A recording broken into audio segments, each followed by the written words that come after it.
Hi అండి, ఎలా ఉన్నారు? మరో హెల్దీ రెసిపీతో అమ్మ రెసిపీస్ ప్రియాకి వెల్కమ్.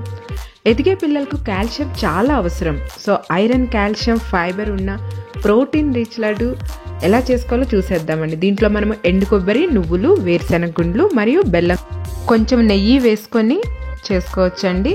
ఇది పిల్లలు, పెద్దలు అందరూ కూడా డైలీ తింటే చాలా మంచిది. కంప్లీట్ ప్రోటీన్ రిచ్ లడ్డు అండి. మొదటిసారి మన ఛానల్ని విజిట్ చేసినట్లయితే సబ్స్క్రైబ్ చేసుకొని బెల్ ఐకాన్ ప్రెస్ చేయండి. ముందుగా ప్యాన్ తీసుకొని ఒక స్పూన్ నెయ్యి వేసుకొని 2 కప్పుల ఎండు కొబ్బరి పొడిని మనం వేసుకొని ఫ్రై చేసుకోవాలండి. మా ఫ్రెండ్ వాళ్ళ కొబ్బరి తోట నుంచి కొన్ని కొబ్బరికాయలు పంపించిందండి. సో వాటిని నేను డ్రై చేసి ఈ కొబ్బరి పొడిని తయారు చేశాను. ఇది లైట్ గోల్డెన్ బ్రౌన్ కలర్ వచ్చేంత వరకు ఫ్రై చేసి పక్కన పెట్టుకోవాలండి, కొంచెం చల్లారేంత వరకు. తర్వాత ఒక పావు కప్పు నువ్వులను తీసుకొని ఫ్రై చేసుకోవాలి. చాలా లో ఫ్లేమ్లో ఫ్రై చేసుకోవాలండి. ఇలా చిటపట్లు ఆడేటప్పుడు స్టవ్ ఆఫ్ చేసి పక్కన పెట్టుకుందాము. అదే ప్యాన్లో అరకప్పు శనగగుండ్లని లో ఫ్లేమ్లో వేయించుకోవాలి. ఇప్పుడు వేయించిన పల్లీలు, నువ్వులు ఇంకా వీటితో పాటు ఒక 2 ఇలాచీలను కూడా వేసి మిక్సీ పట్టుకుందామండి. మరీ మెత్తగా కాకుండా కొంచెం బరకగా ఉండేటట్లు మిక్సీ పట్టుకుందాము. ఇది పక్కన పెట్టుకొని 1 కప్పు తురిమిన బెల్లంని ప్యాన్లో వేసి ఒక చిటికెడు వాటర్ వేసి బెల్లం కరిగేంత వరకు కలుపుకుందామండి. గరిటె పెట్టి కలుపుకుందాము. సో ఇది పాకం ఏమి అవనవసరం లేదు, జస్ట్ బెల్లం కరిగితే చాలండి. సో చూడండి, మొత్తం కరిగిపోయింది. ఈ ప్రాసెస్ అంతా కూడా లో ఫ్లేమ్లోనే చేయాలండి. సో ఇది మొత్తం కరిగిన తర్వాత బెల్లము ఇప్పుడు వేయించి పక్కన పెట్టుకున్న ఎండు కొబ్బరి పొడిని కొంచెం కొంచెం వేస్తూ స్లోగా కలుపుకోవాలండి.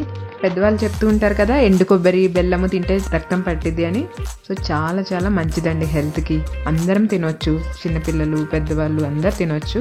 సో ఇప్పుడు పౌడర్ చేసి పక్కన పెట్టుకున్న ఈ ప్రోటీన్ పౌడర్ని కూడా వేసేసి స్లోగా కలుపుకుందామండి. మొత్తము బాగా కలిసేంత వరకు లో ఫ్లేమ్ మీద మనం ఇదంతా కూడా కలుపుకోవాలి.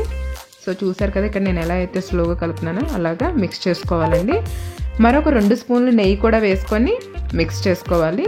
వన్స్ ఇది ప్రాపర్గా మిక్స్ అయిన తర్వాత పక్కన పెట్టేసుకుందాం స్టవ్ ఆఫ్ చేసి.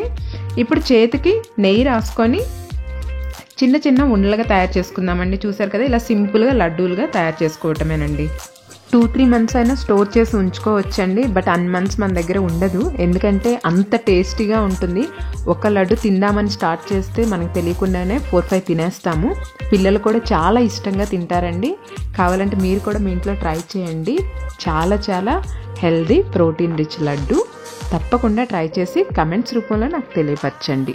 మీకు కానీ మన వీడియో నచ్చినట్లయితే లైక్ చేయండి, మీ ఫ్రెండ్స్కి, ఫ్యామిలీ మెంబర్స్కి షేర్ చేయండి. మరిన్ని వీడియోస్ కోసం సబ్స్క్రైబ్ చేసుకొని బెల్ ఐకాన్ని ప్రెస్ చేయండి. Thank you for watching and thank you for your love and support.